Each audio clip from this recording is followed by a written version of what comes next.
Marsden, you want to take a roll call, please? Dr. Shoemaker? Here.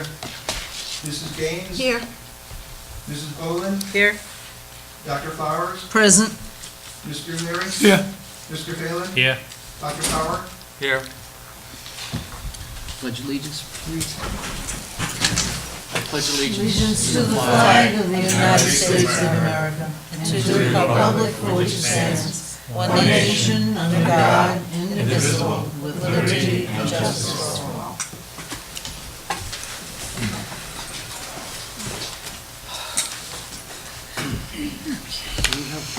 I guess we don't have a motion moving it. No. I guess we have. I'm going to take some privilege of the chair and change the order of topics just because one requires our attorney to be present, and we're going to move that up, and that is item 6.1, Superintendent of Schools, Appointment and Contract. I'll accept a motion to get the motion on the floor. So moved. Second. Second. No, you're going to make the motion. I thought we Well, were you just, moving to change the agenda. Oh, Yeah. okay, all right, move the agenda, okay, first, that's been moved and second, all in favor? Aye. Opposed? Okay. Now, are you going to make the motion? yep. Mr. Chair, I want to make a motion.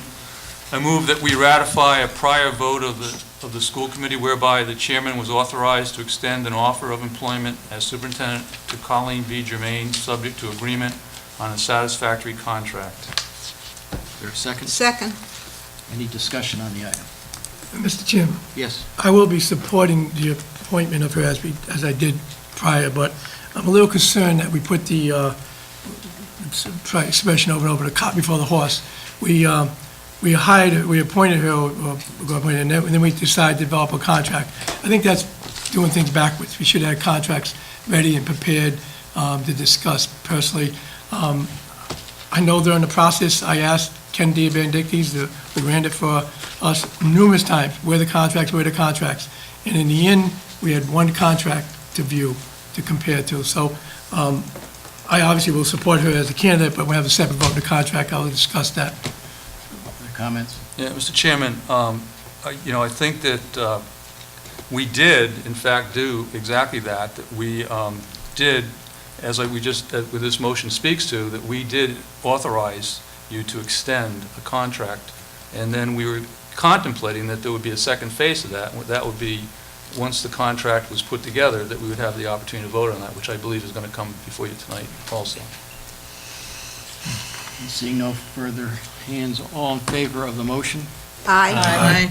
Opposed? Okay. Now, I'll take a second motion to approve the contract.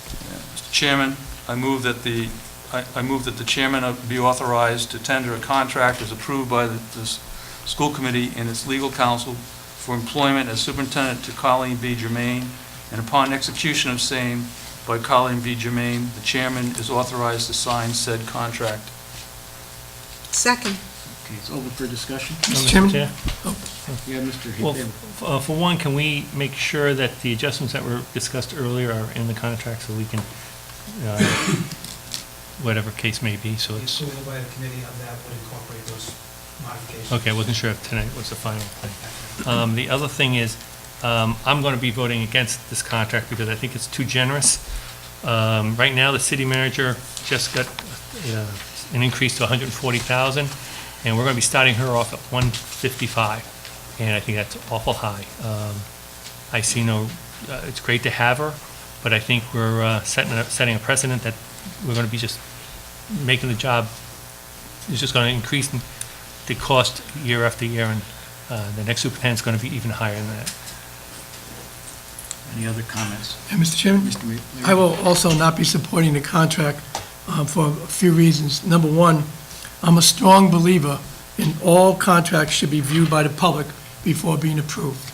And we don't do that, and we don't have to do that. But I personally think that, I can't stress that enough, that contracts should be viewed by the public so you can have an opportunity to weigh in on it.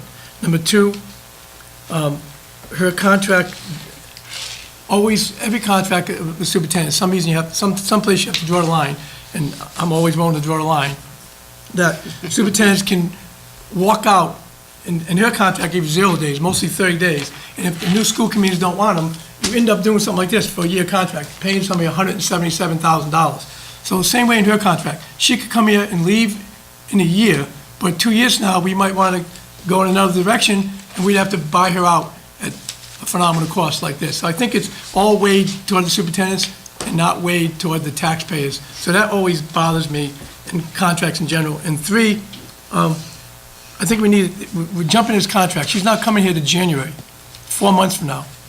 We can take some time, look at it, clear up some loose working ins, clean up some wording. It's very important, like there's a word in Jack Ambrosia's contract, it's a word implied. When we came down with disagreement one time, the word implied meant one thing for Jack Ambrosia, it meant a totally different thing for the school committee, and nothing got settled because of that one word. So I know Attorney Galvin has looked at this contract, and he views it, but when it's 7 sets and more eyes, as we did tonight, found a couple errors. 7 sets and more eyes looking at it will maybe find something else.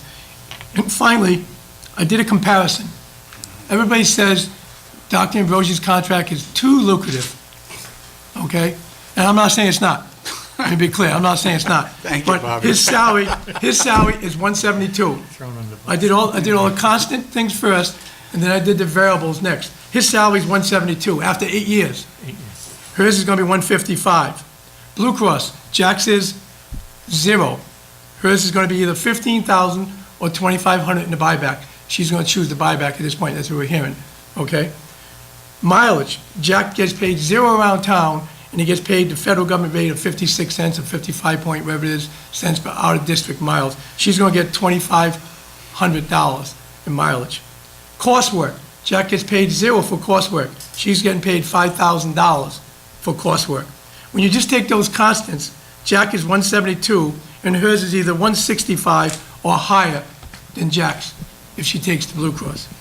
Now, there are some variables in there, but they're both variables. Jack's raise was CPI plus 2%, not to exceed 6%. Hers is unknown. Could be 0, could be 1%, could be 6, could be 10. It's not listed. Pay into retirement, it's both the same. But again, the public has to know, I'm not sure of that number. I know teachers pay almost 10% into the retirement. Hers, I think the city side pays 12 or 14%, which is another $20,000. But that's state law. You have to pay into the retirement. Vacation days, any left over, okay? Jack gets paid for 25. If you never used any of them, you get paid for 25 at the end of each year. Hers, because the first year is only half a year, she gets 5 days at $3,500, not used. And then following that, she gets paid 10 days, which is at the rate of pay. I'm doing the rate of pay of $700 a day, which is $220. She gets paid for 10. Life insurance, a payment we both make, same. So all I'm saying is that it's a lucrative contract, as Mr. Phelan alluded to, and I can't support the way it is now. Any other comments? Yes, Dr. Flower? There's just a few points. First of all, when you heard the discussion about comparing a superintendent's contract to that of the city manager, the city manager's contract comes from discussion between, I believe, between the city council and the city manager, so that is not part of our purview. It's fine to bring some of the details before the public to know what the contract is. I can understand that. But I believe that that's why we on this committee are elected. One of the duties we have is to negotiate the contract, and that's why we have a representative government.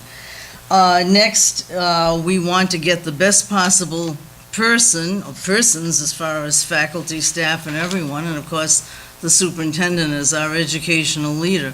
We want the best possible person. I think we obviously have to pay for the best possible person. And as far as the payment for academic work, for coursework, that is, I believe she'll be completing that relatively soon. Dr. Ambrosi had already done his a while back, so that was not one of the things he had. In the Jurassic, Yeah, and having gone through that angst, believe me, that amount is, probably buys a few books. So, and maybe one course credit at this point. So, to me, it looks to me as though it is a well-negotiated contract. Other comments? I just have one more. Yep. Another thing I have a problem with this contract. We received it later on this afternoon. Now, I would have loved to have a contract for a couple days to look at, just to see how it is. We didn't know what was in it. We had an idea, but we didn't know what the salary was, or what was put in, or what was taken out, until just a few, 2 o'clock or so. That's when I checked my email. We should have had that done, we should have had a couple days to look this over. I just don't like having something thrown at us and then we vote on it right away, because you never know what's in the details. Mr. Chairman? Yes. You know, I appreciate the comments that people have made, but first of all, let me say that we sat 2 weeks ago and gave you and Mrs. Gaines the parameters of a contract. So a lot of the things that are in that contract that we saw tonight, most of the things that are in that contract we saw tonight, are things that directly came out of that discussion 2 weeks ago. So it's not like all of a sudden I'm seeing something, where'd that come from? The second thing is, if you read the Providence Journal last year, you would see they did a big article on superintendents. You can look up superintendent salaries, and you'll see that every superintendent in the state, every single superintendent in the state, is higher than the town manager, which they are. Providence, all over the place, the whole state.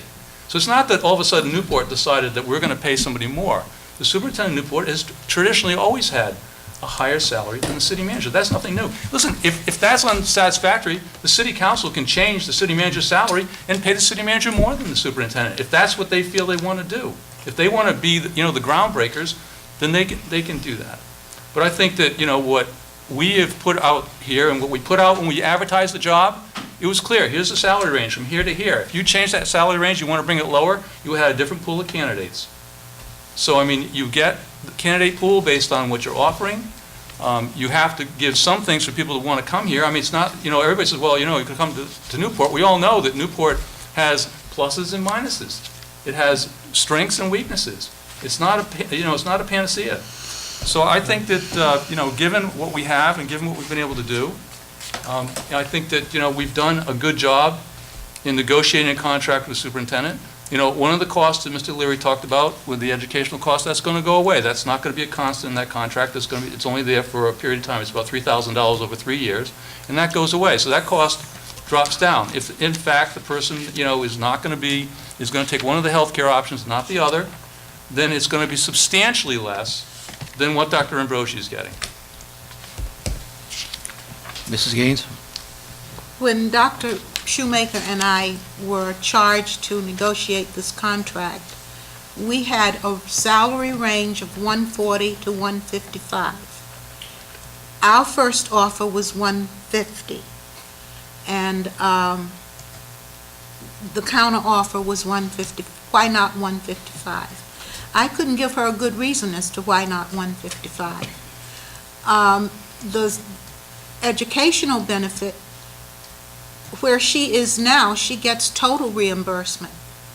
And we all know that when you're working for a doctorate, $5,000 is not going to pay the tuition or buy the books. Maybe it'll buy the books.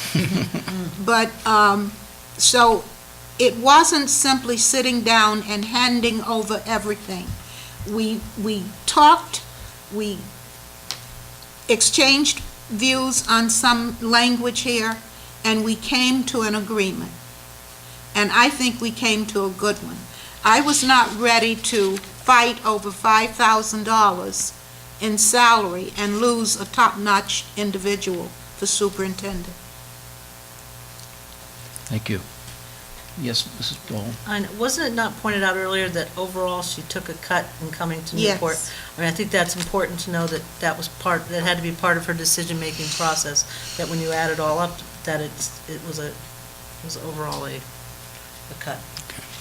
Could you explain the cut? Yes.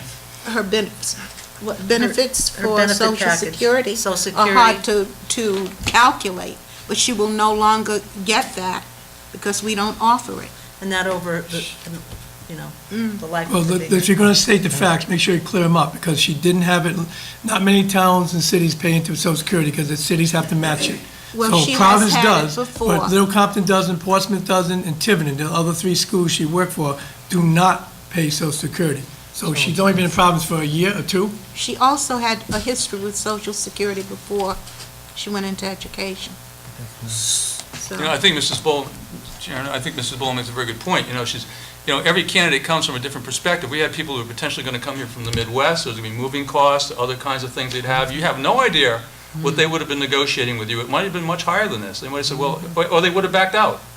I mean, you don't know how that would have turned out.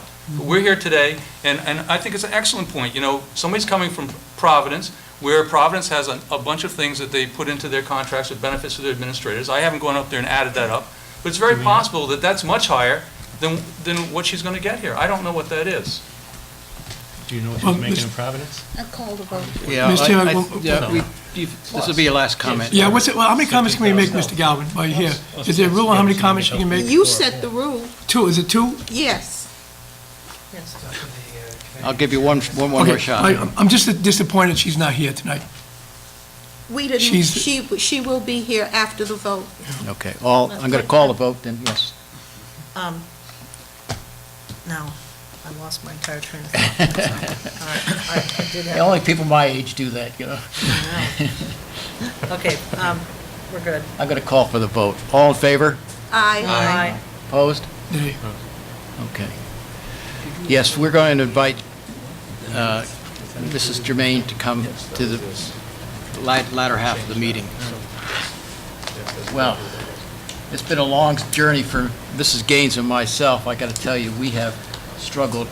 We have rewritten that contract 4 or 5 times. We've had 2 meetings with Neil, including an 8 o'clock one this morning, and it's been a long struggle, but we finally did it. So thank you very much, everybody.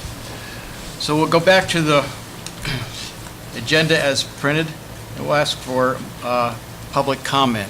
Anybody listed would like to make a comment? This microphone is open. Gentlemen, right here. Oh, how you doing? I thought we were gonna wait till I was gonna wait till the Bell update was because something might, You what can. I You say can. might be covered. You can. Well, maybe, If you'd like to do that, that's fine. Doesn't matter. We'll give you- Make sure you interrupt me when the time comes. I won't, believe me, I'll get in there. Okay. Going down to student activities, Allison Thompson, representing the Welcome. Hi, everyone. Hi, Allison. How's everybody doing? good. Basically, the school year just started. I'm the senior class vice president as well. So right now, we're just getting Spirit Week stuff in order. I know everybody's interested in who the superintendent is, so once she comes in and figures everything out that she wants to do, I know that everybody's excited to meet her. And basically that's it. We're just getting ready for a new school year and just putting everything together. I know more of the students are interested in the superintendent and things that are going on within the inner workings of the school in comparison to before, just because we do have a new superintendent. So I know that that's a little bit of a change I've noticed. But other than that, everything's basically the same. Everybody's getting used to everything. I'd just like to comment on Allison. She was part of the community. Oh, that's what I was gonna say. Oh, well, go ahead, you say it then. Go ahead. No, go, you're the chair, you do it. The community committee to take all the applicants and narrow it down to 9. I think we got it down to, 6? What did we get it down to? I guess 4 candidates. Yeah. And I thank you very much. Your comments were very good during that session. I appreciate your involvement. Very mature, very thoughtful young lady. We now go to the consent calendar. Tom, do you want to extract your? No, I guess it's been taken care of. Yeah, we took care of it, yeah. Oh, okay. No. Chris, can we, Put it in Chris, the minutes. Put it in the minutes of that meeting to reflect your vote. Who's going to make that? You should make that motion. Mr. Chairman, I want to make a motion that we amend the minutes of the executive session to reflect the motion that we just passed, my first motion. And that was the executive committee of what? The executive session for the superintendent search, And what date was that? August 29. I second the motion. All in favor? Aye. Opposed? Okay.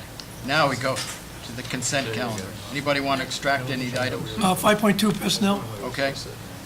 I'm sorry. I have to go. I have to go babysit. Sorry. sorry. Okay. Have fun.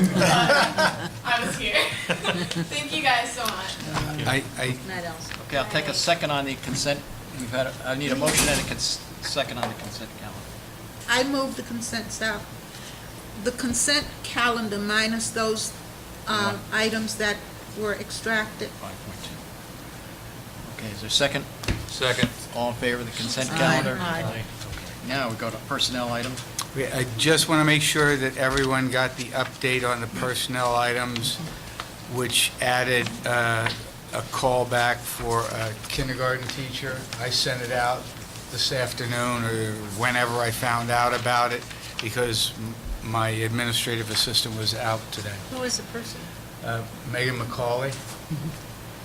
We have now 8 kindergarten youngsters more, and I'm recommending now instead of 7 kindergarten classes, we have 8. It was just too many over.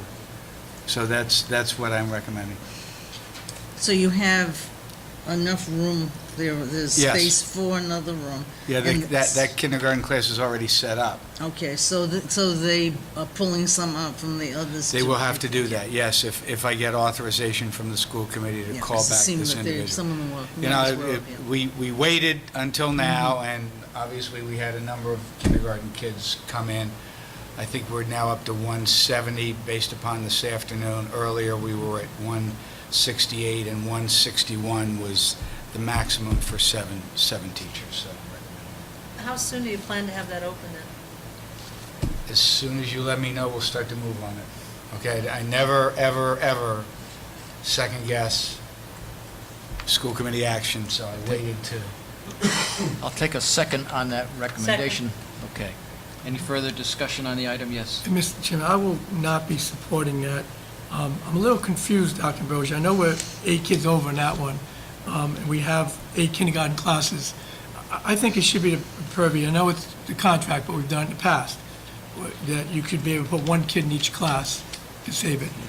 When you look at grade 1, there's 195 kids, according to today. You have 9 teachers. You have 3 kids over from 8 teachers. Right. 3 kids. Right. So you have 8 teachers. If you split 3 of them up, you would save another $75,000 to $100,000. And how many kids would be in each classroom? Yeah. 24, except for 3 classes, we'd have 25. That's the class size right now, 24, Mrs. Gaines. And that's still one of the That's lowest too class many. sizes in the state. That's too many for kindergarten. It's not kindergarten, grade one. Unless 23 is there were kindergarten. a full-time aide in each of those classrooms. And I think if we paid 8 para-eds, we would be paying the salary of 1 teacher. You have, all those kindergartens have para-eds, am I correct, No, Dr. not Ambrosi? full-time. Yeah. talking Well, first grade. he's not talking, You're are you talking talking first grade, kindergarten? Bobby. Well, she's talking kindergarten now. But they have all have para-aides. Every one of them has, every class has it, am I Okay, correct? yes. There you go. Thank you. Yeah, but let's just talk about Kindergarten. kindergarten, Right. okay? We are 8 students over in terms of our kindergarten class size today. I'm recommending that we have 8 kindergarten classes instead of the 7 kindergarten classes that we had previously been listed as. So that would, and then we would take some of the youngsters out of their current classes as quickly as possible and put them back with the teacher that's been recalled. She's had several years' experience, so she's not a brand-new teacher. So that's what my recommendation is. Motion's been made and seconded to recall the kindergarten teacher. All in favor? Aye. Aye. Opposed? Nay. Okay. That passes. What was the vote? 5-2. Go back to action items. The second one of that is Cogshill Cranston. One more personnel action. Oh, is there another one? Right, well, this was just the one thing. Now we're going to do the rest of the The personnel action. He appointments. just did the one with I'm the sorry. recall. Right, so my concern, Dr. Ambrosi, is that you're hiring an art teacher for 1 year, Right, and there were 71 applications, so people know that, just for an art teacher, 71 people. People say there's no jobs, people trying for jobs all the time. You interviewed 1, 2, 3, 4, 5, 6. 4 of the 6 live in Newport, and the one that doesn't live in Newport got the job. yes. I have a concern with that for 1 year, so I won't be supporting. I'm not against the candidate, but I think a 1-year job would send the wrong message to people who live in Newport. That was a recommended candidate from the screening committee. Further discussion on the item? Yeah, I have a question. Yes. I just can't pull it up, it's not working right now, my iPad. Is that a full, what did we pull her back at what point? Point? It's a full, it's a full art position. It's a 1-year only position because we have someone out on a 1-year leave without pay. And we did offer the job to a Newport resident, she turned it down. So you know, Bobby. Okay. I offered a job to a Newport resident, she turned it down. Okay. That would change my vote. Okay. All in favor of the Mr. motion then? Mr. Chairman, I just have a Yeah. question based on Mr. Leary's comment. Do we give interviews to Newport people, Absolutely, right? Yeah. right, Okay. yeah, I mean, So we're that's, not- Bob, you know my position has always been, all things being equal, we'll hire the So- Newport resident, So there's six people interviewed, 5 are from Newport. The one that's not from Newport got the job. Right. But you offered to one Newporter who turned the job down. Correct. Okay, thank you. Now, that's not in the minutes, that's all, my notes. No, I will be okay. supporting it. You will be? Absolutely, because Good, the right. Newport... Okay, I'm glad, glad we clarified that. It's right there. All in favor of the motion? Aye. Opposed? Now, can I go on to action item 6.2? But of course. All right. This is Cox Hill, Cranston, Calvert, and Underwood Schools, formal turnover to the city of Newport. Well, I had hoped that we would have been able to do this last month, but Paul and the Osiris and myself and everybody else needs a little more time to try and get the buildings in better shape to turn them over to the city. We've been, as you well know, we've been working really hard to get Pell open on time, and I think for those of you who were there, you know how beautiful it looks, and kudos to Paul, Osiris, and their folks. Boy. Did a great job to get that stuff ready. But in doing a great job to get that stuff ready, we paid no attention to getting rid of the stuff in the old school. So I'm suggesting that we return those 3 schools back to the city. I don't see that we would ever have need of them. I do see that we may, in sometime in the future, may need triplet as an option to keep. But I need a motion then to support So the... moved. Second. Okay. Yes, Depends. I can't support this because I think we should be getting rid of all. Keeping triplet. Triplet has a leaking roof, has mold in the school, and we had talked about fixing the roof so it wouldn't get worse, but now we're going to keep the building but not fix the roof, and the building's going to get worse. And for what reason? Because it's just going to get worse condition, and we're going to have the whole place redone to put elementary kids in there because of the mold and things of that nature. And it just doesn't make sense even keeping this building at this time.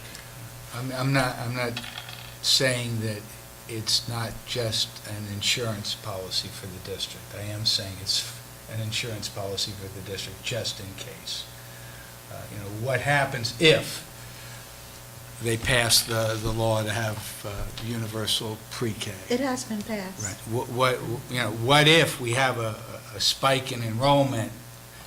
It's as I say again, I would be able to love to say to you, turn them all over, but then someone 3 years from now would be knocking on my door either at 10 Lakeview or at Captain Kidd Avenue and say, were you the guy who turned that over to the city? So I'm just saying, I think it's in an abundance of caution, I'm not recommending that at this point in time. Mr. Chair? yes, Mrs. Gaines. In addition to what the superintendent is saying about the possibility of usage, we could probably use that building now as soon as the roof is repaired. We have other offices that need space, and I don't see why we should give that building up when there are uses that we need to take care of. We need to fix the roof. I mean, that goes without saying. But a leaky roof should not be reason to give the building up. Mr. Chair? Yes. I'll make my last comment. Well, we're going to it's gonna cost $250,000, is that approximate? That's what we were told the last time. Yeah. We're not doing it for one, because we have no money. Right. So, which means we're not gonna do it this year, and the roof's gonna get worse, the inside of the building's gonna get worse. I'm not sure what we're gonna do to maintain, heat and electric and all that. There's no way that school's gonna be used in the short term for offices or anything else we come up with at least $250,000, which, that's not gonna happen. Okay, yes, Mr. Mr. Chairman, Leary. I will not be supporting this either. I agree with Mr. Phelan, one thing, if you're going to give them back, let's give them all back. And if we're going to keep one, I would suggest we keep Coxell. You had an opportunity for a preschool, a private preschool, we found out, to go in buildings. Which one they pick? Coxell, So if we're going to keep one, we've got to keep one. Second of all, we have a policy. We have a policy. We're going to suspend the rules of our policy to get rid of this equipment, because it takes more than 30 days to get rid of it. Follow your policies right in front of you. Paul, Mr. Fagan knows that from past history of people, We've already taken city the has city just- through on several different occasions. Well, it says right here, you got, Ms. Fagan, you want to come up there and explain our policy from Triplet, from Sheffield, and from this 2010? It takes 15 to 30 days alone just to post these things. Here's the diagram, here's your minutes. What are we posting? That's, Here's all the You stuff want that to you get rid of the gave to us equipment and tables and on chairs November and 10th, everything. 2010. but, So we're doing something. but that's not a policy, that's what he was suggesting Well, we have a as policy to turn buildings timeline. over, the equipment and stuff. Right, yes, and Right. we- So and it we've takes more already... than 30 days, How do you know? right there from the chart he has. But that was a different... policy book? No. No, No, it's not a no, policy. no, that's, What's the policy say? That's out of order then. It's not Policy says you offer it to the city first, then you offer it to the folks, and then you give it away. That, we're following the policy. We've already had the city come through, Bobby. Mr. Chairman? So we have no Yes. walkthroughs ourselves to begin with. Well, we have Mr. Fagan up there. So you know all the buildings, all right? And Mr. Leary says Cogswell School, and probably in my head, I say, well, Cogswell School, I don't know, maybe it's better not. So if we're going to keep a building, which I think we should keep a building, I hate to put you on the spot, but, I mean, it Yeah. seems, from what I've heard, and I've asked questions, I've asked the same question that It's Bob not asked. handicap I was accessible, told Cogswell that at the School. end of the day, with all the problems they have at Cogswell School, with all the accessibility problems they have at Cogswell School, and with all the problems they have at Underwood School, and with, the structural stuff down there, when you look at the other schools, that as bad as Triplet is, it's the better best than the in other the lot. that's schools. the end, that's one of That's the what I was, end. so Accessibility? I'm just asking the Yeah. question. Well, this Access. Coxsackie, if you're going to just put preschool on one floor, or whatever you're going to put there, You gotta you can go- use you don't have to have it sprinkled. And if you look in if you face the building, the east side of that building has 3 steps. If we don't have a carpenter, we do Doesn't matter. halftime, build a Doesn't- ramp, and you're right in the building, you're accessible. Doesn't- And the building's slate roof, not leaking, brick that's been pointed, new windows. God. Slate roof leaking. Slate roof leaking heavily Everywhere in Coxsackie? in the valleys. Serious roof. We're gonna fix it before we give it back to the city? Yeah, Dr. Flowers? I know. So I guess the answer to the question is, if I'm not mistaken, is that Triplet School is the school we should be looking at keeping if we're going to keep a building, because it's got less problems than the rest of the schools. Is that Right. a true statement? I'm going to be very, very diplomatic here. I feel like I've been dealt some cards, and I'm not sure which one's coming over next. What I would do is, we have reports on hand when we went through the different stages to build Pell School, and they rated our buildings. And, we had professional engineers do that type of work. And I think from there, you can judge which ones of your buildings are best from their reports. From my point of view, probably the building that would take the least amount of money to get back online in the most reasonable fashion would, yes, probably be Triplet, because of handicap accessibility. If Triplet's roof is $250,000, if you really wanted to rehab Coxshall's roof, you'd be talking twice that amount of money. But you can compare, the only problem here is we compared Coxshall and Triplet. I mean, for argument's sake, you can bring other schools into the argument also. So I don't want to be quoted as saying the property services director says, Is Cogshell okay with the fire code, or did we hold that off? no, all of our buildings that we have fire code variances on are all time variances, and they've run out because we have moved to Pell School. If we wanted to, even with triplet, if we wanted to apply to use triplet, we would have to send in a new variance to the Rhode Island Fire Board, and... But we did some work in that building, whereas we didn't do any work at, Not to the extent we've done in other buildings. We put a basement sprinkler system, but we would still have to put in for a time variance, but we've been assured by Marshall Clark that we would probably be in good shape there, because we have done In some triplet. work in triplet, as opposed to the other buildings. Mr. Chairman. Yes, Dr. Flowers?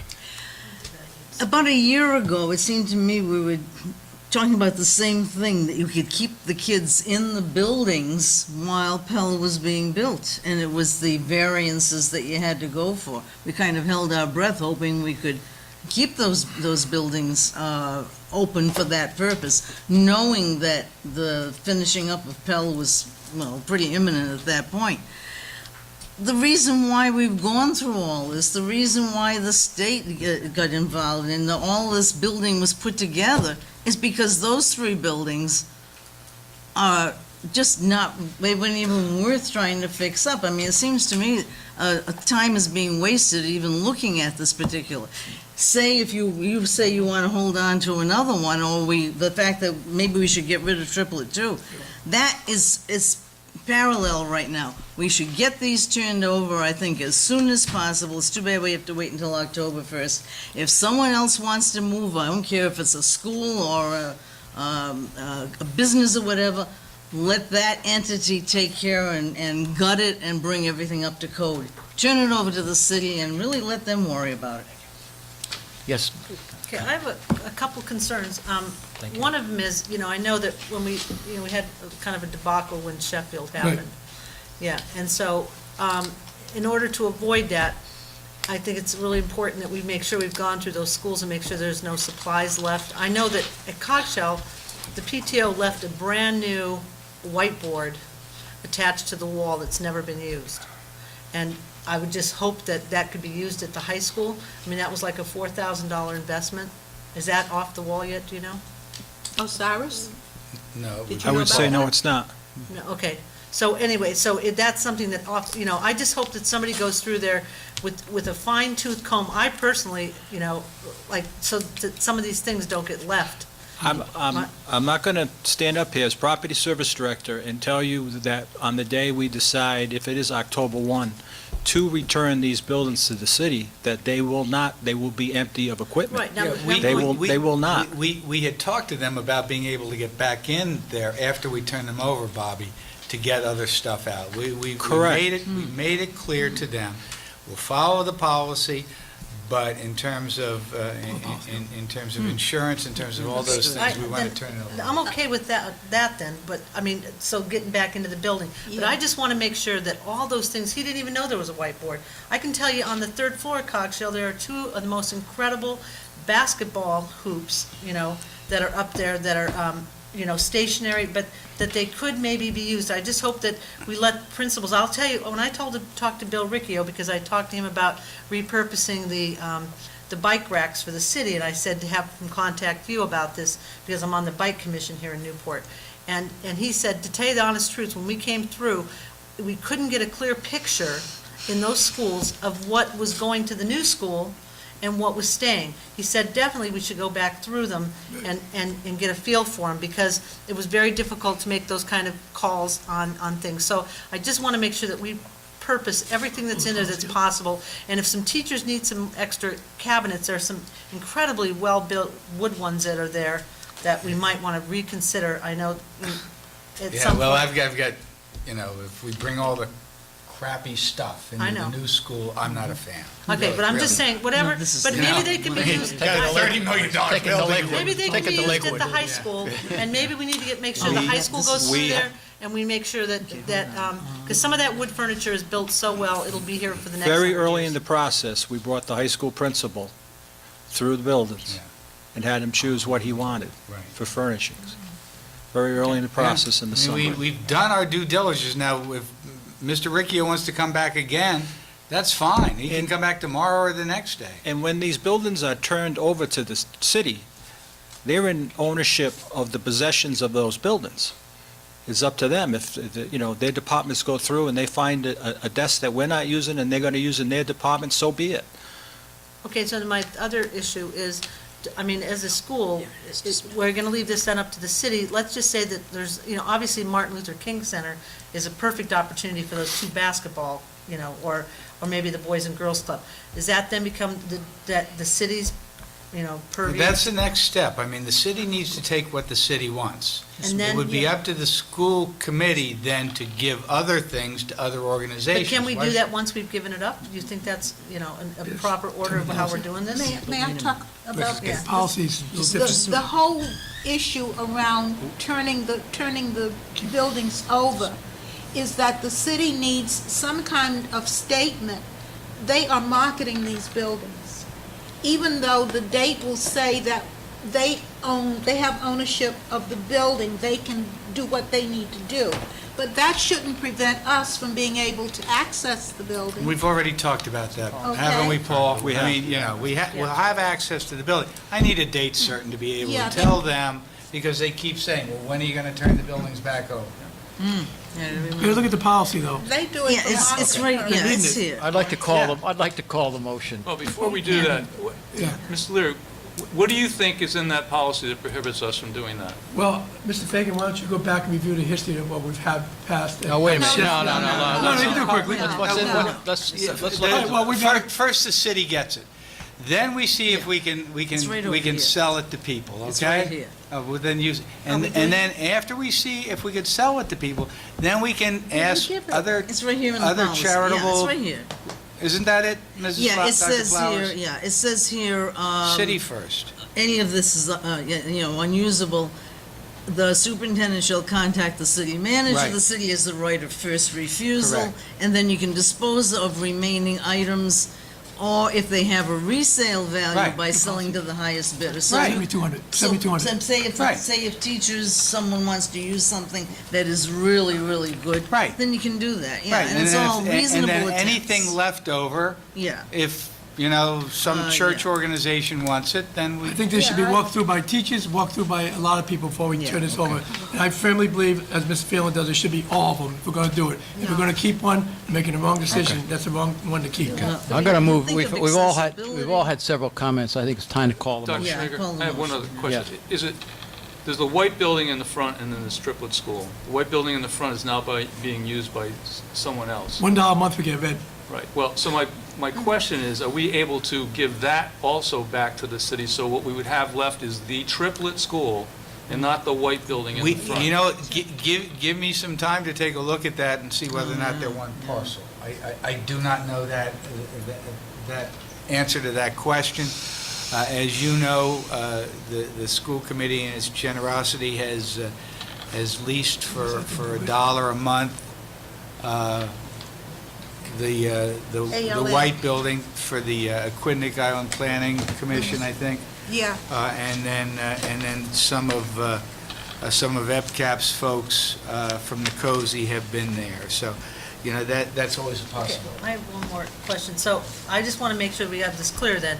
Are we turning it over with everything in it, or are we planning to go back in and try to? it says We are dispose. planning to go back and in, as dispose. I said, Okay. After the time and time and time No, you again. didn't. Yeah, I did. They'll agree I to did that. say that. I know you said we Sandra planned to just go said back. that. Sandra just said that. They That's don't the want policy. this stuff. Right. Anything the city Sell. doesn't Okay. want, then we can go back and And disperse it. sell it. All right. Okay, all in favor of the motion for those three schools, please say aye. What is the date that we take possession? October 1st. Too bad it can't be sooner. All in favor, please say aye. Aye. Opposed? Hey, Now we get to discussion items in Pell School. There you are. Well, I will tell you, as was mentioned in the newspaper, except for a few glitches, and I view them as minor in nature. There was overwhelming positive comments. There were overwhelming positive comments about the school from parents, from Kids. teachers, and from kids. The kids absolutely loved that Yeah. building. They absolutely loved it, and that's what's most important, isn't it? And it's a great learning environment for them. And tomorrow I'm going to be meeting with the city finance folks, Laura Citron and Jim Nolan, to review, to see exactly where the dollars are, and see what's left for more computers, Osiris. So that's what will happen tomorrow. But again, kudos to everyone who was involved in the project. It's just a beautiful facility. We've had people It really is. who've been involved, and so. We have public comment. He wants to say something. Can't agree with you more, it is a beautiful building. And I'm glad it's But- like it, the kids are gonna love it. Yeah. I But, know they love the playgrounds. Yes. oh, yeah, All right, I'm Bob Walker, I live right, well, if you're walking down the hallway, you can look right through my house, that's where I live. Where, Your Dexter I live Street? on Hillside Ave. Hillside. oh, okay, all And, right, okay. Like to say, I live on the west side of the building, so, Yeah. along the fence line, oh, okay. where all the kids are. And believe me, I'm not, probably can't say Are what I you wanna on the say. parking lot side or the school side? School side. No, ma'am, I'm on the Hillside Ave, right across from my Antonomy Park. Okay, I'm right in He's between on Dexter and Hillside. Dudley. okay. Like if I go out the back door, there she is. And believe me, it's a beautiful school. My only concern is all the kids out and the noise. And not so much just the noise, it's a little bit of a privacy factor. Because, like I mentioned, I walked through the school, and when I was walking down the hallway, I'm looking right through my house. My front door was open, my back door was open. I could see the park through my house, you know? And that's just one thing. And there's a bunch of things I like to say, but all in all, I love the school. It's really nice, and have a good job with it. My concern was, we had a meeting for people that had, gripes and moans. And this woman, it's not my problem, it's her problem, she had a water problem. But anyway, we all ended up at the school, and I was talking to the landscape architect, and I was asking him if there was any way we could put like a privet hedge along the back, on that hill that comes down there. And arborvitaes would be the perfect thing. And he said to come to the school committee and see what they had left in the budget, in the planting budget, to maybe do that. And my thing was, it would be really good to put some kind of shrubbery or tree along there, not just for the privacy factor, but for to suck up all the water that comes Yeah. down there. Well, Here's the There lady to will- see. we have, Well, I've seen Ms. Gaines drive by 1,000 times. She was checking up on that place every day. yeah, everybody knew my car. We have a group in Newport that has taken on the landscaping. They want to turn that property into a children's arboretum. Ooh, you don't have to tell me what that is. It's a cultured forest. Huh. That's the best way I can put it. They're going to plant trees. Over all that drainage? Well, no, around the perimeter. They can't go deep where Right. those drainage things are.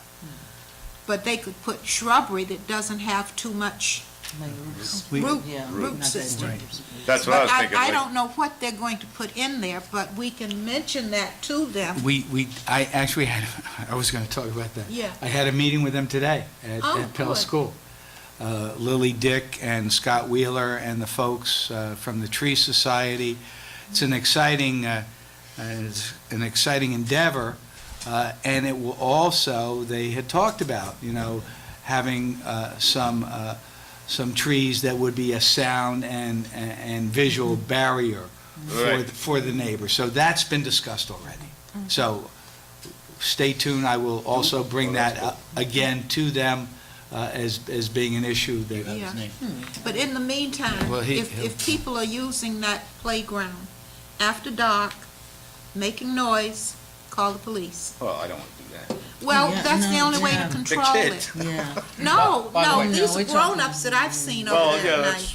there's a lot of Just stuff. to make sure we keep contact with you, could you leave your name and address with Dr. Ambrosi? Like With Dr. Marston's, Shoemaker, I with certainly did, Marston. I did all that. There you Oh, you did go. already. Okay. Okay, fine. Well, thank you for your time. Thank you. Thank you.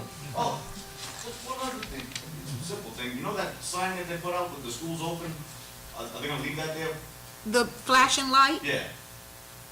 The, traffic. By law, you have to. I Yeah, think they have to, yeah. By they law. have to. There's one on each side of the No, man, the Pell School's open by the date. The move- Oh, you- Oh, on Portable Hillside, you police. mean? Oh, that was for the traffic control, you remember? Oh. So people would slow down. Right. I don't know when that goes. That's the police department. doing Yeah, that, yeah. that's the police department. We didn't do that. Thank you. Any other further comments about Pell School? Yeah, could I? Yes. go ahead. Well, it was very interesting, a little boy, 9-year-old, came up to me and said that this was his observation, when you come out of the kindergarten side, out to the playground, that fence there goes all the way around to the back. If there was ever a fire, I can't believe the fire department really okayed this. And it was his point too, that those kids, it really extends all the way back to recycling, to where the drive-through thing is. If there was a fire, all the kids would come out that side of the building, and they couldn't go out the left, they would have to go out on the road in the back and come around the road. That would be the road the trucks were on. The service road? Why is there not a gate in that fence? And here's another thing. If there was something that happened, let's just say a teacher's on the playground and something happens, they see something that's happening on the road, there's no way for them to get out there unless they jump over the fence. Because that, in order to get out there, you'd have to go through the whole building, or you'd have to go around. It's just something that needs to get looked at, and as a safety issue, I think. Quite honestly, the police and fire vetted this to a fairly well, so I'd be surprised. Paul, do you have a? Come down the service Yeah. road. You walk right up, right? You do come all the way down and you hit the picket fence. Right. And you do have an access through there into Yeah. the building. Right, but if there was a fire and you're trying to get out, okay, would you really want to take all the kids to the back of the building? They could either go behind the building to the other side, or you would have to take them up the fire road, which it's also the supply road. But the fire road, you'd have to put the kids on that road to get them out. That is, fortunately, on that side of the building, since the bridge went away, you do have that second stairwell, which does lead right out to where I was saying, right out to that walkway and right out that gate. Right. But you're right, you would be going up the access road. Right, so I just think it's somebody needs to, it was, as I said, a 9-year-old who pointed it out. And when you look at it, and I also think for safety, this is something they may figure out in the school, there may need to be a gate in the front, so they can Who's going to access. follow through with you? Well, that's something that the Later on, but I fire, just think that the safety issues just needs, Well, this is the first time I've heard it. You Yeah. didn't tell me about That's it. the fire I've never heard marshal. about it from police or fire or either of the principals, so I'll check it. Okay. All right. Yeah. Yes. Just two things. One, unsolicited testimonial. I have a neighbor who has no children. No, she's not even a native. And and she said she had You to listen go, to her? yeah, oh, you bet. Yeah, I wish she'd run for office. And she She's said, certified in art? yeah, I know. I'm trying to encourage her. And she was saying that she knew some people. I guess they were waiting for the bus, so she sees the parents and the kids are saying, "Wow!" Everyone's so excited. So she saw the same little boy with his parents over near Cranston Calvert yesterday, and she said, "You still like it?" He said, "Oh, it's great. It's awesome." He said, "But we do have homework." She said, "Well, it's a school." And he said, "Fine." But I think it really take time to not only congratulate everyone who was involved in all of this, but really, we have to give special kudos to Jo Eva, because she really kept everyone in line, and I just think that, to say thank you. I didn't have to Thank keep you. anybody in line. We Well- had professionals on that Well, job, good. and I was just an observer. Well, you coordinated everything. No, I know, I just think, I just say Excuse me. thank you. Yeah. I was at those meetings, you just weren't an observer. Okay. Thank you, Joe. Yes. One more thing. On the basketball court outside the, Yeah. right outside the gymnasium. Right? Yeah, Should people be parking up on that thing? No. no. Because I see cars parked up there quite a bit. I think they drive right up there, get out and go on the playground. What? Thank you. Yeah, we'll take care of it. You know what I'm saying? What? That's interesting. Curb cut there, and we're trying to put the ballots in. Why did anybody put a curb cut there? Curb cut. Well, thank you.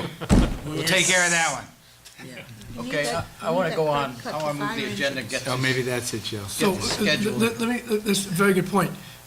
You can go, thinking cars or tourists, not gonna happen here, but, you could drive right through the front of that building, too, front walkway. There should be some type of thing in the middle there, too. You can drive a car right through that building, if you had to, up to it. The main entrance fits a car, it's wide enough to fit a car right through there. There's a walkway there. Yes, right through. So if you, let's say the terrace, you could drive right through there with a building. Now we got the Syrians attacking great, us? they're gonna No, I'm watch not it. saying, no, but I'm saying that he brings up the fact that they're on the playground, you could drive right through the main entrance of the building, Waddle. How are you? Measure it. Hole in the middle of it. I don't know how you You put a pole. You put a pole in the middle, one of those cement poles right in the middle, so. All right. Let's get back to reality. Scheduling at Rogers It is reality. Thompson Middle School. This was something that Bobby Leary brought up. Bobby, you wanna talk to this one, please? Yeah, go ahead. I'll be very brief. Almost everybody here. So, during the interviews, we had, one of our candidates spoke about a guru of doing scheduling. The guy's name was Kennedy. Anybody remember his first name? Jeffrey. Spelled differently. than the Kennedy, other- C-A-N. Kennedy? K-A-N-A-D-Y. K-A-N? Not Jeffrey, No, not wasn't that it? one, no. This, Anyways, either I think we Edward or need somebody to Kennedy. come in and take a look at this, Yeah. especially in lieu of the fact that, if you look, everybody buys the magazine, Round Monthly Magazine, it just did the high schools again in September, and we are the second highest high school priced in Round, of over $20,000 per pupil. Central Falls B is out by about $22, so number one. So I think when we have the highest priced high school and probably one of the highest priced middle schools in the state, we need to take a look at the scheduling, especially with the special ed, and maybe some other things there too. So we need somebody to come in as a professional that does this, and that'd be my recommendation, we contact him and go from there. Would we focus on one person, or would we have a request for, You'd sort of have to have an RFQ Yeah. again, because you just couldn't give it to one we couldn't person. just give one? If it's under You'd have- He's not a, $4,000, But- he's not a Yeah. sole source. There are thousands of people doing that, so you have to post it. I'd like to comment on it, that I think one of the things in this process, the last thing we need is to have a program established by the school committee imposed upon the teachers and the administration. I think it's important Yeah. that we get the teachers and the administrators involved in this discussion at the very beginning, so they buy into it, because we could have the greatest thing in the world, and if we superimpose it on them, they'll resist it till it won't work. So Yeah. I just point out that it's very important in this process that we get the teachers and the administration involved. So Chairman. what's next?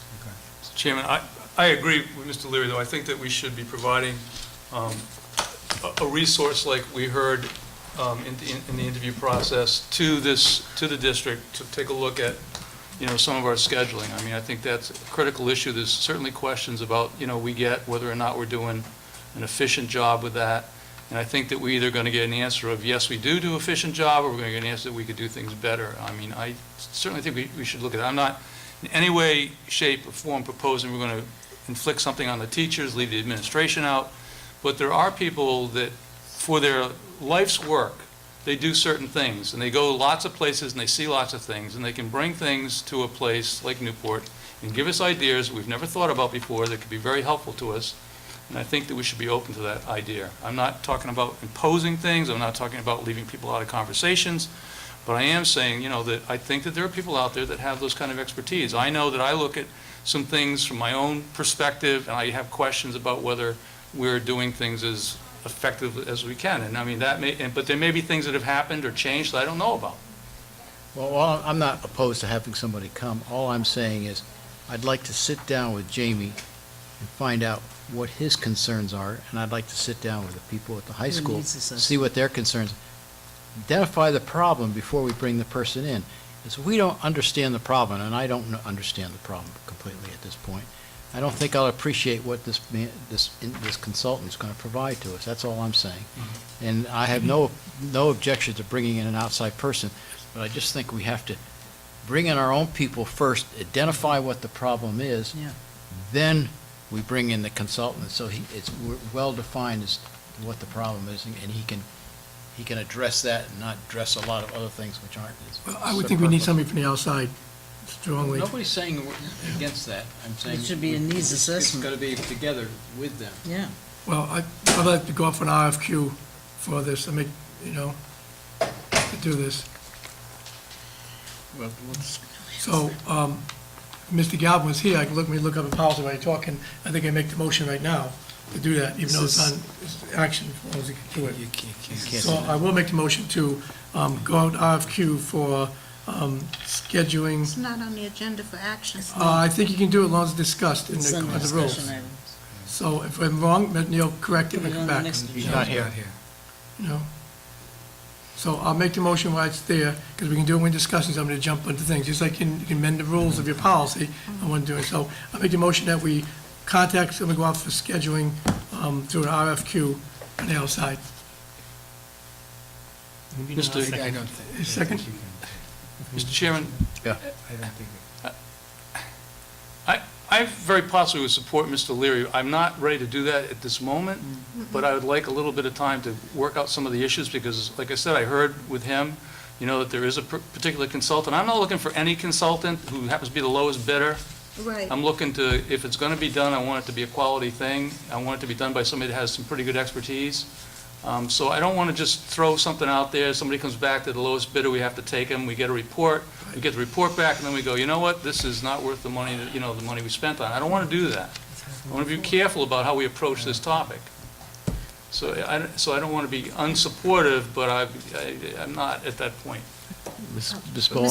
Mr. Leary, too, I'm definitely in support of doing this, but we might want to, it's going to be very important that we're very careful that we write this RFP in order to get the kinds of candidates that we need to get. And I think we might need to spend some time looking into how we write that RFP. Okay, so I would throw the motion and put it on for action for the next, for Next meeting. October's meeting. Right. I think that would probably be most And I'll look up the appropriate. role while we're doing Ms. it. Ms. Gaines? I think before that meeting, we should pull together either the department heads or the administrators. We need professional input on this. This is not something that the school committee should do on its own. We need to involve the faculty and the administration. Yeah, I will tell you that the Thompson redesign has made that schedule unique. And by all public response, parents like the redesign. Test scores have gone up from the redesign. So if you want to keep the redesign, you're more constricted with your scheduling. So if you want to blow up the redesign, then you can take a look at scheduling the most efficient way possible. Well, they could even still look at it even with the. Right, redesign. well, I I'm mean, just saying, that's not a problem. that's been our problem Yeah. with that. So It's maybe, really kind of someone looking from maybe the someone outside. could look at it. I don't disagree with involving it, because we're going to start this committee anyways. If you remember correctly, with Rogers, we're going to talk about scheduling, because the way they do the Right, periods. yeah, So I said anyway, and- I don't have a problem. My problem is that year after year, and somebody's been on this committee for 12 years, year after year, Rogers is the highest priced high school in the state, at over $20,000 per pupil. I mean, at what point do you, somebody says we're going to do something different? Okay, I mean- two things, Bob. One is the Career and Tech Center. It is usually costly to run these programs here. They include that in the overall cost for Rogers High School. They don't include or take away the money that we receive for tuition. So that's one thing. And the other thing is, we've talked about before, a percentage of that is retirees' health. $2,000. Yeah, okay. And it's still the highest priced high school in the state, second highest. Yeah. So In the city of everyone. I think those are the two things. Whether or not I also believe that I've never been a fan of the block. So So I mean, and I've been clear on that, like forever. we let it go on and on and on. But Well, didn't But didn't we have the Rogers people here Yeah, in yeah. this Yes. spring, and we You agreed with we them. approved Yeah. their change? Yeah. They went from Yes. what? They went from A modified block to another can't keep- modified block. Right. It was a better block than the Correct. previous block. And it's still the highest priced program in the state. I mean, I don't think scheduling is going to I change. just looked him up. His name is, just for everybody, if they want to go and look this particular man and what he does. His last name is Canady. His first name is Robert, and I'm going to send you all a link so that you can read up on what his work is. Come on in. That's a good segue before we get into ASOP. Yeah. Come on. for those Yeah. of you may Come on. Yeah. Hi, I've been calling and calling. I was afraid you rejected the contract. I got a text from Neil letting me know everything was okay. Come on. Come on, down. Terry. Come on, Mary Ellen. Yeah. Come down front. Come to the front, please. Yeah, come on. So I want to thank the committee. Thank you very much. I appreciate it. Wait a minute, Colleen, you need to be on Oh, camera. I'm sorry.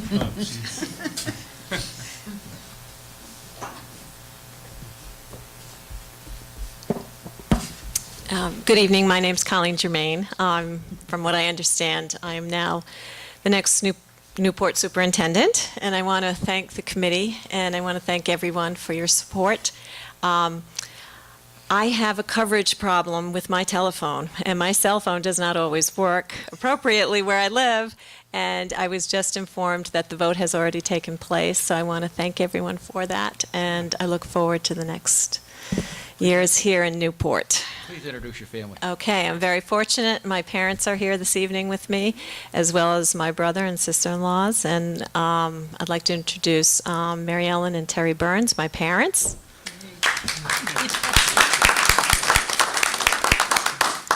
My brother Patrick Burns and his wife Ann. My sister-in-law Lori Burns and my brother Tim is traveling. And first and foremost, my wonderful husband, whom they say I can't do it without him. So thank you all. Congratulations. Yeah, congratulations for- And thank you for coming. We have just a few more items if you want to sit through a few items. We'll Get used to it.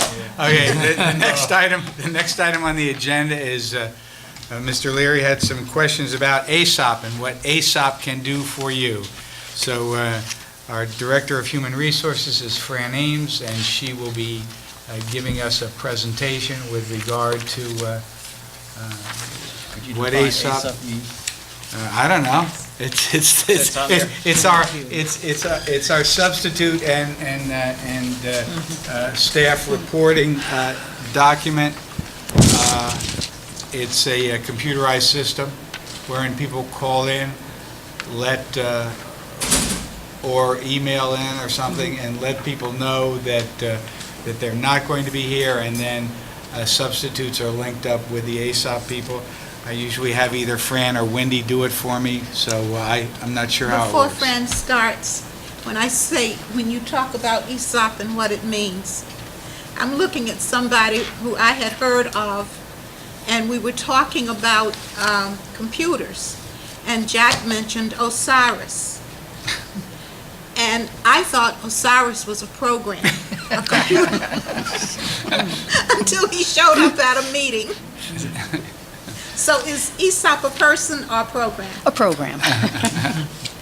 The paper that you have in front of you is a list of the ASOP reports, and those are just the standard reports that are built into the program.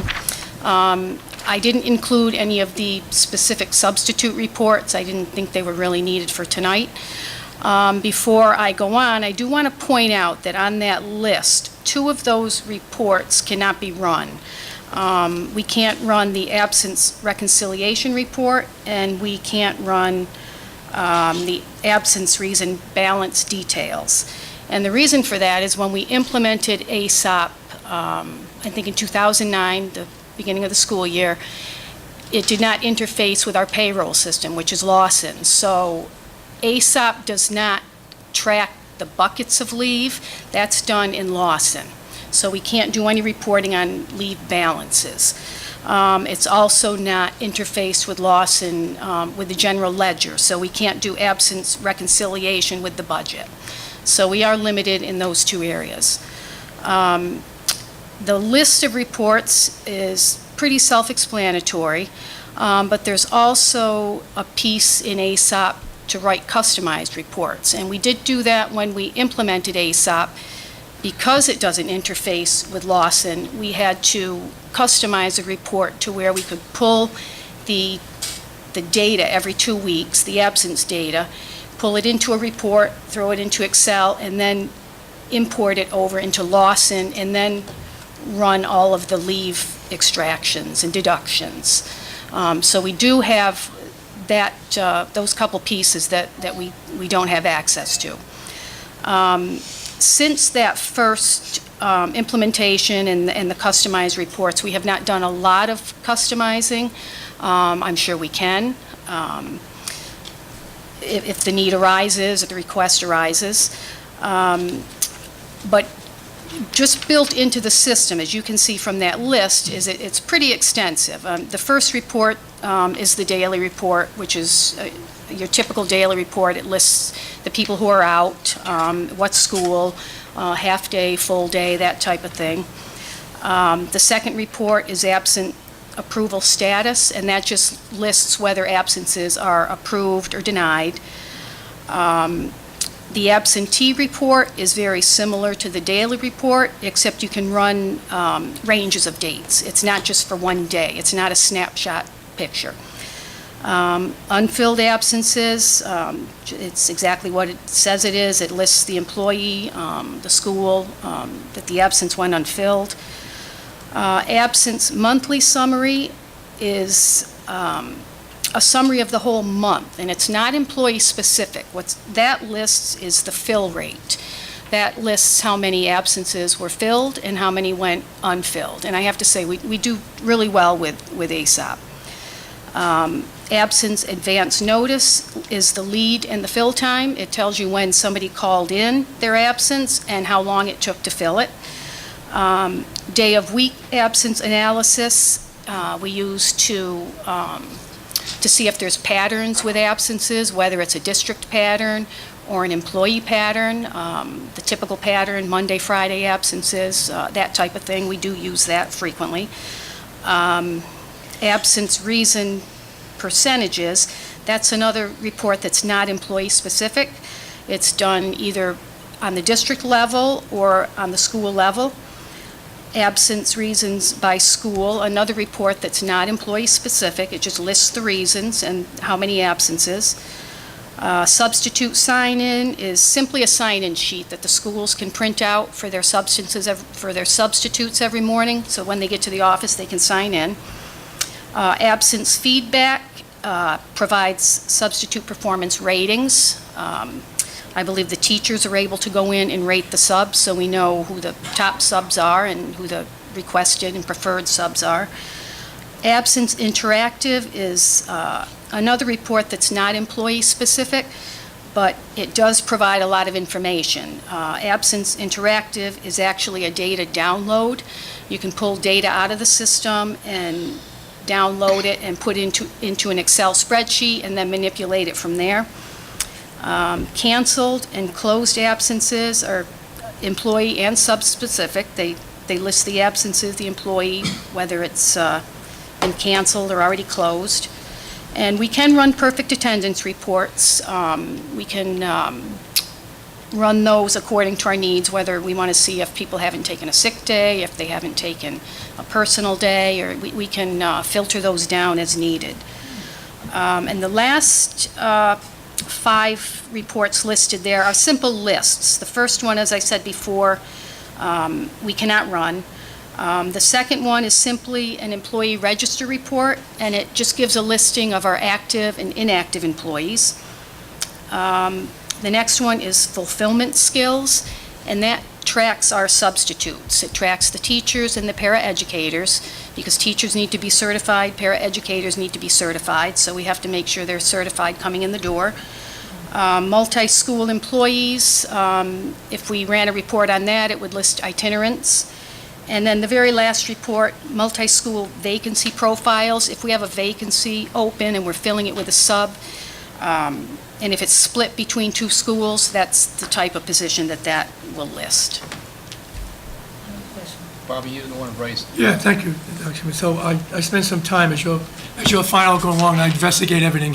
I spent some time with our man who is Spencer Sunday, our representative, and we spent about half spoken hour on with the phone a couple times with him. So my concern is that there's a couple things you can do. He says you can do live chat, so anytime you have Oh, a problem- absolutely. I've done them, yes. Right, and then there's orientation, optimism, training. If they need to, you go to the training. All this is free. I think if you go to the training, it's in Boston, we have to pay for the trip, Right, but everything else right. is free. So one of my biggest concerns was that the Affordable Care Act, and I'm sure you're aware of this, and I'm sure everybody else was, the Affordable Care Act, as of January 1st of this year, was that any substitute that worked 30 hours has to be paid, has to get health care. Well, thank goodness That's that going has to been 15. delayed for one more year. One more year. So you push up one more year. We were aware of it, Bobby, but we were happy to know it was delayed for a year. One more year. So as of Sorry. January 15th, if it passes, every substitute who works 30 hours can get health care. Yeah, we're aware of So that. that's, So it's $20,000 per employee. so that's why it has to be monitored very, Closely. very carefully. And ASAP will We- work with us on So- that. Right, and we've talked about that at a county level. So we can mix and match our substitutes. So we have them for 20 hours and someone else has them for 15 hours. Because you're right, it could be a huge ticket item So, for Mr. school Leary, districts. it goes beyond that. If you coach X amount of hours in a district and sub X amount of hours, if it adds up to 30 hours, it's the 30 hours.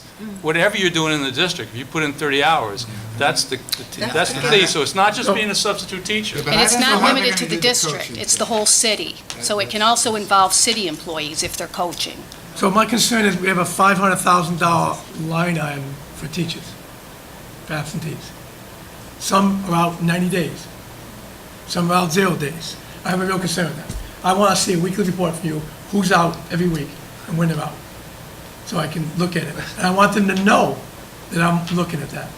I want them to know. Years ago, as Dr. Powell said, years ago, you had to call up him, somebody, and they called in, they said, oh, I don't feel good, I'm sick today, and they had this voice. Now you call a machine up and bangs it out, and it bangs the substitute off for you. Did you talk to Mr. Galvin about this? I will talk to Mr. Galvin. No, I asked you, you asked me I about this. haven't talked about I it said yet. that his suggestion was there could be problems So- with that, Bob. So and let you me see, said- let me you see if I said- get this you straight. said- See if I get this I mean- straight. I'm on the board of directors here, and I cannot get a list of who's out, and who's out every Friday, and who's out 90 days? Bob, I'm I not sure don't that's know. your I business. asked you if you would talk with Yeah. Mr. Galvin about this because of HIPAA concerns. Yeah. So, I mean, this is a litigious society, and people, there are all sorts of rules and regulations about this stuff. And that's why it would be Mr. Galvin who would be able to say, you can have this, you can't have that. Now, what I suggested to you is perhaps you could have a general information about whether or not they were here or not here. But as to whether or not it was, for a specific sick, I don't know. And that's, Shame on the people if that's the case. Yeah. I mean, you got Well, somebody out well, 90 days Charlie- last year, not sick. Well, I think, Mr. Chairman, yes. I think we have to be very careful. Our duty is policy, not practice. And we can't cross that line. I mean, So case in, all it takes is a call to Neil. That's why we have a lawyer. But you have to be careful. and Bobby, as you know, you called me up and I said, well, I could help you out if you let me know who the person was. And I did. You let me know who the person was, and we addressed the issue, did So we we had not? 9 people out on Friday, second day of school. Yeah, but not all of them. We have were a problem. Not all of them. Houston, were we have a teachers. problem here, let me tell you. There were Yeah, we have a problem, all right. There were 3 teachers out, and 2 of them were out for religious holidays, so, I mean, the rest were, Okay, Charlie, I have a Yes. comment. Anyways, I will check with the attorney and what we can do. I just want to know that I want the teachers, and I don't want to take out the custodians and secretaries, because that's another $100,000 in overtime line item. So it's over $600,000 we spend a year on over $100,000 for overtime and $500,000 for teachers calling subs. It's a lot of money when you're $700,000 in the hole. Okay. Mrs. Ball?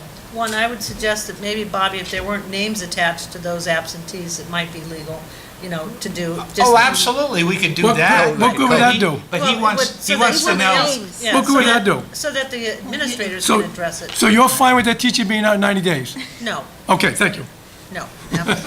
Okay. That's all I wanna now, know. Unless she has health But problems. that's what FLMA is. Okay, but my next question is. We're right, getting in the weeds here. Yeah. What's Right, the and then Okay, so- ASOPs, I won't okay, check I it, have a Neil. question though for you.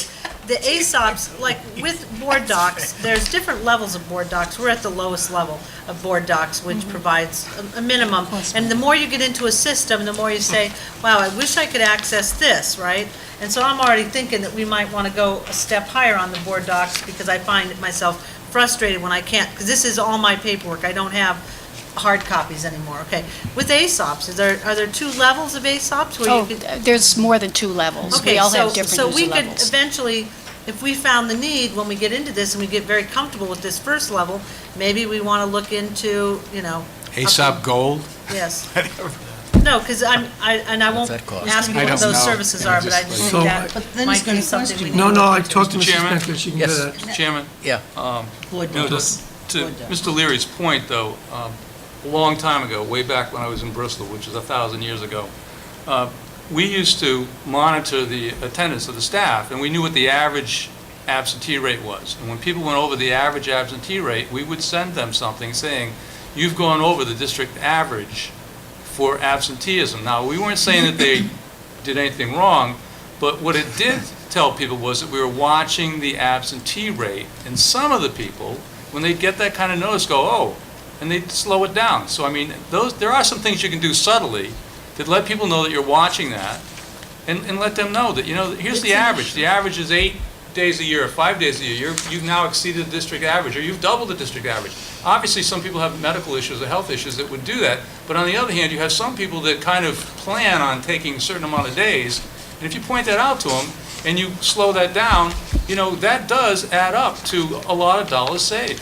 Well, we have started using the FMLA standard leave forms, so that they do have to fill out the forms, their doctor has to fill out the forms, so we start the FMLA clock so that their time runs out. It does cap them under FMLA. So we have started that, so they know that we're counting. Mrs. Gaines? Unfilled absences. How soon do you get that information back if there's a classroom with no teacher? And who knows that? The schools get that. We can look at that at any time. I don't think it notifies the schools like an alert type thing, but I know they do go in the morning and they check their reports, so they do know where the absences are unfilled. So no kid is sitting in a classroom with no teacher? No. Okay, go on to the item 7.4, which is a series of policy subcommittee updates. Dr. Flowers? Yeah, I had called a meeting of the policy subcommittee, and it seems everyone was scattered everywhere with meetings upstate and with other obligations, so Dr. Ambrosia and I were, and we certainly weren't a quorum, but and you'll see on the board doc some of the recommendations.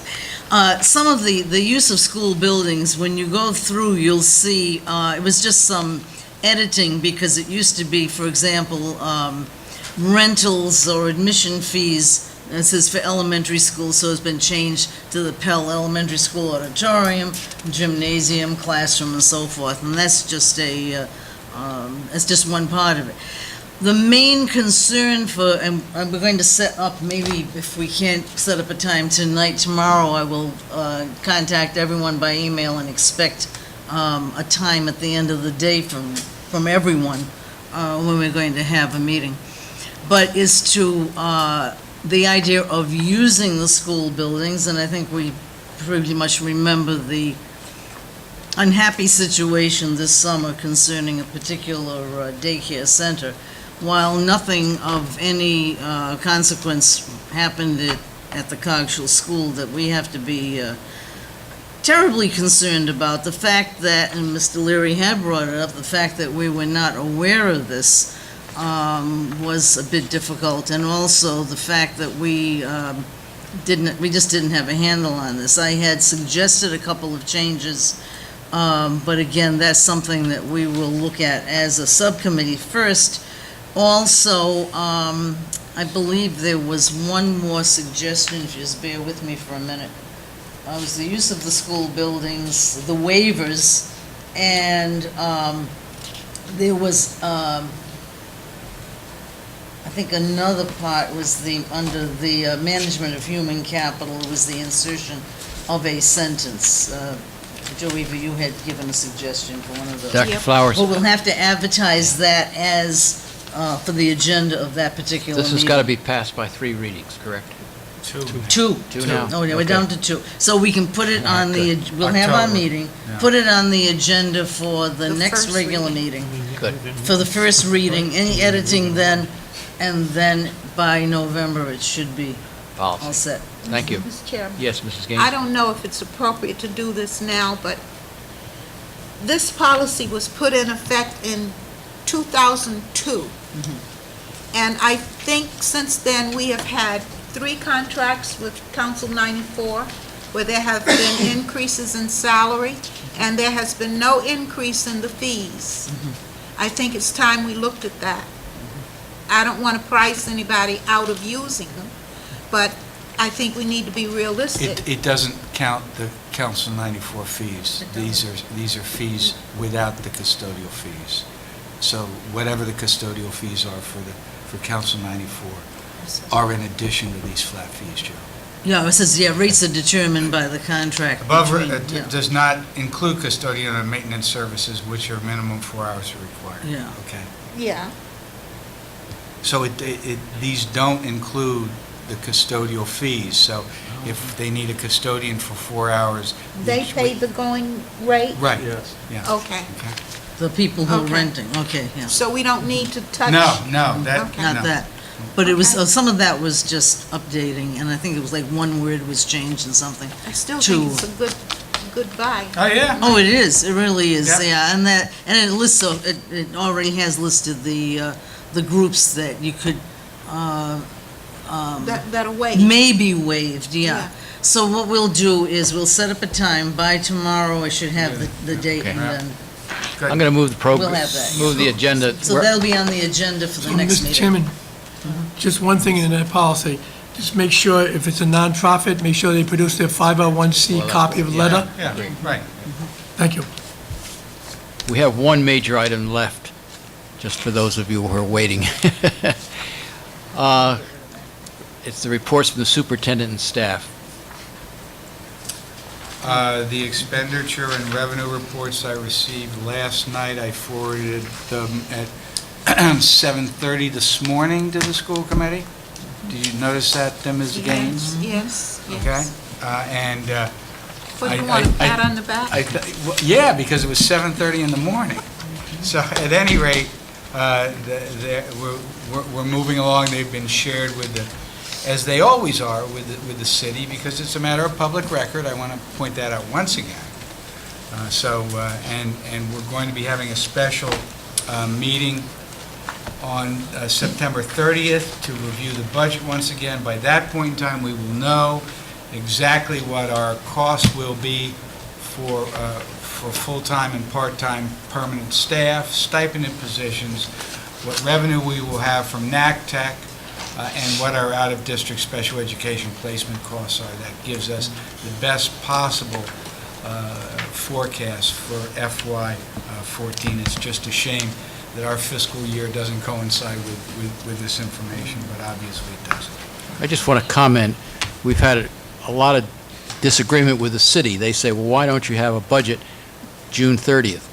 Well, it's these unknowns that are coming up to us at the end of September, which have to be factored into our budget, and we don't know what the cost of those factors are until we get to the end of September. So I think we're gradually getting people to understand that there's going to be a delay before we know our absolute number. So you budget for the worst and hope for the best, and that's what we've always done. And then we try to manage the budget over the year and that's why we get an available balance at the end of every year. Okay, enrollment reports. You've gotten an update since then. Yes. I had one question. That the freshman class, last year in 8th grade, there were 121 at the end of the year. That number went up, and I don't have it in front of me, but I think to 169 maybe, the freshman class this It's year? 168. Okay, where, did we gain that many freshmen? That's incredible, to gain 42, freshman students. Obviously, Kids are coming back. obviously, That's- we did. Because that was the class that was really causing problems all the way through. That's the class That was where the they changed the, 5-year-old. where they changed the birth date, and so it was, became our smallest class and kind of a Right. nightmare going through. So the fact that it's up to 168 is a miracle. A lot of kids. So, we, That's a lot of, what? Check your numbers. we I can certainly check to see where they came Check your from. numbers. Yeah. Similarly, at Thompson Middle School, we're getting a lot of kids from private schools coming into Thompson in 5th grade. And in 8th grade, we got a few. Boy, I don't know why they come in 8th grade, but Well, that's interesting. that happens to be from really good recruiting on the part of that principal. Yeah. If you can pull a kid back in the 8th grade Yeah, I from was private gonna, I school. was gonna say, that would be a tough one to do, but that's great. So, superintendent's update. Damage report. I We've move got we accept as damage is. report. We don't have any damage. Okay. I have, Dr. Other Ambrosi, than collateral. What? there's one report here that's not accounted for that I would like to commend, and that's Osiris's report on the printers and office equipment. Yes. Fantastic job, Yeah. fantastic. I don't have it with me, You're but, better than a It's in program, the email, Osiris. yeah. Sure. Real live Unbelievable. I know. unbelievable. Yeah. I can't believe how much he has saved. Right. And I don't know how you did it. I mean, are these people sharing printers now, or how do you go from 42 to 17? Culture shock. Well, the idea is in every department have a one multifunction device that is supposed to produce many prints. And so rather than having teachers with their own printers at their desk, during their planning time, they go and set their jobs to these particular printers and then have the accessibility to print them. So they're sending the job. They're not literally walking to the printer and doing it. No, they're sending the job to the printers, then at their leisure. Pick up the Right. work. Fantastic, Thank you. fantastic. Saved a lot of money. Okay. When we crank those And, things and, out. and so that's the superintendent's report. Have a motion to accept it? Yes. So I'm, as second. A motion to amend to make sure it's as presented. I just said as I presented. said it's presented. Okay, As all, listed, or whatever. Not listed, presented. all in favor of the motion? Aye. Opposed? Thank Okay. you. Motion to adjourn? Well, let me just make sure we, suggested meeting dates and agenda items, any suggestions? We were gonna do the 30th, Charlie, to talk about the budget. That was Yep. the only thing. So item, Mrs. Gaines, adjournment, I moved it. Second. all in favor? Aye. Thank you.